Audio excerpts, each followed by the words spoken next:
What is this? How much time you will take for this matrix multiplication? In your scientific calculator, everything is there. You can do it directly. Don't you know how to use it?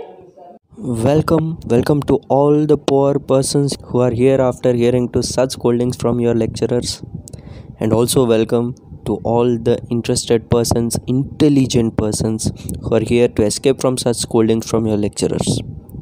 So hello friends, by the way I am Venkat. So now let us go forward and learn how to do matrix multiplication using scientific calculator. So firstly, if you want to perform any operations on matrix, you need to first change the calculator mode to matrix. So to change the mode of this calculator, you have to use this mode setup button. So press on that button, then you will get the following options. We need matrix, it's in option 6. So press on 6 and now it will go to matrix mode and will show you the following 3 options. These 3 options consist of 3 different matrices. So this calculator provides you an option to store 3 different matrices up to certain dimensions. Now it's your option to select which of these 3 matrices you want to go for. It's your wish, you can go for anything. Each of them have the same property. Everything can give you a specific dimension. So now I am selecting matrix A, so I'll select 1. Then these are the following dimensions which it can provide. So maximum it can provide 3 cross 3 matrix. So select the dimension according to your wish. I'm selecting 3 cross 3, so I'll go for 1. And this is the following matrix A, which is a 3 by 3 matrix. So initially everything will be 0 in this matrix. You need to fill up with your required values. Up with some random values. You can fill it with your own required values. Okay, once you are done filling it, if you want to store another matrix like this matrix, so then here you shouldn't make this mistake by just going back by pressing this on button. This is the most repeated mistake which we normally do. If we press on button after doing this, what happens is the data which is stored in matrix A will get erased, and once again you find that if you want to see the matrix, you will again go to mode, again select 6 to matrix mode, you will change, and if you open the matrix A, you see that matrix A is again all 0 matrix. So instead of doing this, if you want to keep this matrix like this and store one new matrix, then what you have to do is here above this button 4, you find matrix is written there. So you need to use this button for storing a new matrix.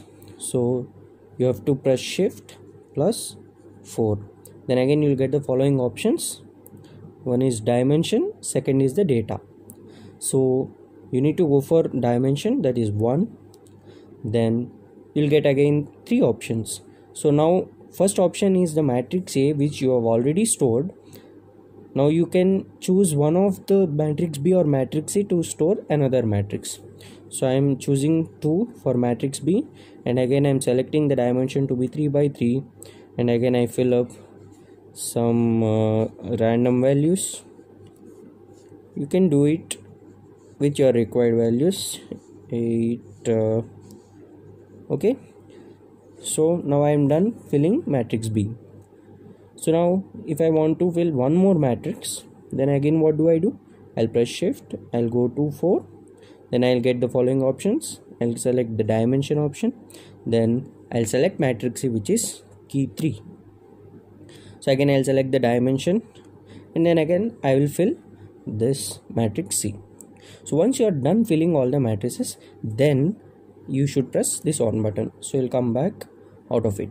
Done with storing the values in the matrix, we are left with doing the multiplication between these matrices. Suppose I want to perform multiplication between the matrix A and matrix B which I have stored earlier, then what I have to do is again press shift plus 4, then I'll get the following options. So this contains dimension, data, matrix A, matrix B, matrix C, matrix answer, determinant and transpose. So now this matrix A, matrix B, matrix C options 3, 4, 5 will contain the data which we have stored earlier in these three matrices. Matrix answer refers to this. If you have performed any operation earlier between these matrices, then the answer of that operation will be stored in this matrix answer. If you want to find the determinant of some matrix, you can select option 7. If you want to find the transpose of some matrix, you can select option 8. Now I want to perform multiplication between matrix A and matrix B. So first I'll select 3, which is my matrix A.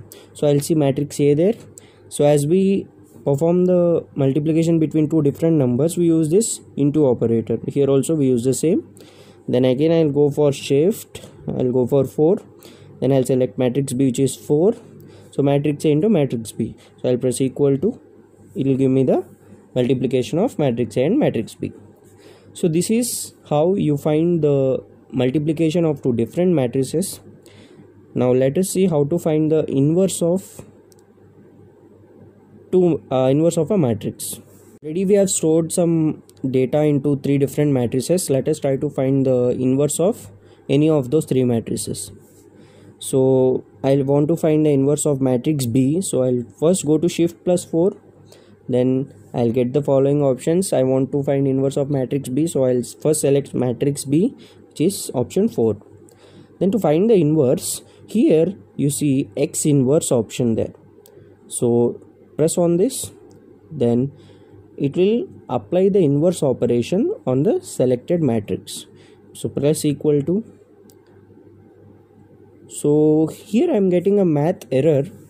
This might be because the matrix B values which I have entered might have made that matrix a non-inversible matrix. We know that the inverse of a matrix is adjoint A by determinant of A. So if the determinant of this matrix, if it has been 0, then it's called a non-inversible matrix. So we cannot find the inverse of that matrix. Might be the values which I have entered for matrix B might be of such case. So what we'll try to do is try to make some changes in the matrix B to make it inversible. So what I'll try to do is I'll try to override the matrix B, so that we can cover the case of overwriting a matrix in this video also. Back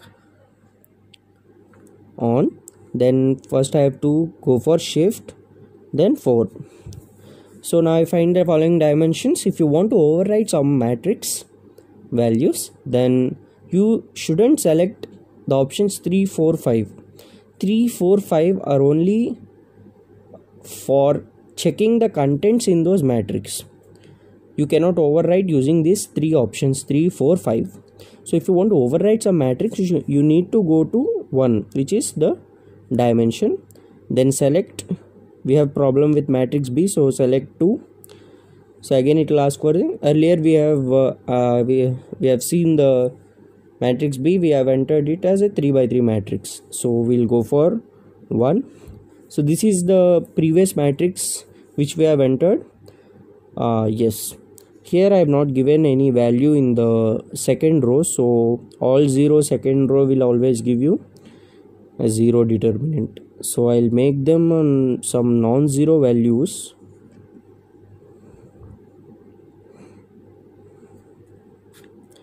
Now let us try to find the inverse of this matrix. So to find inverse, I'll press shift 4, then I'll press 4 for selecting matrix B.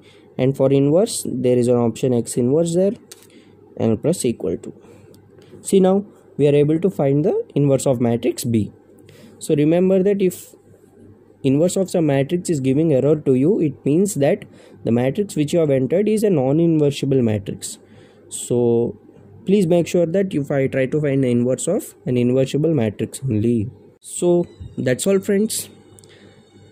I hope you liked this video and my presentation. So if you like this video, please share it and help out your friends also to escape from the scoldings from your lecturers. And We'll meet back soon with another interesting video. Thank you.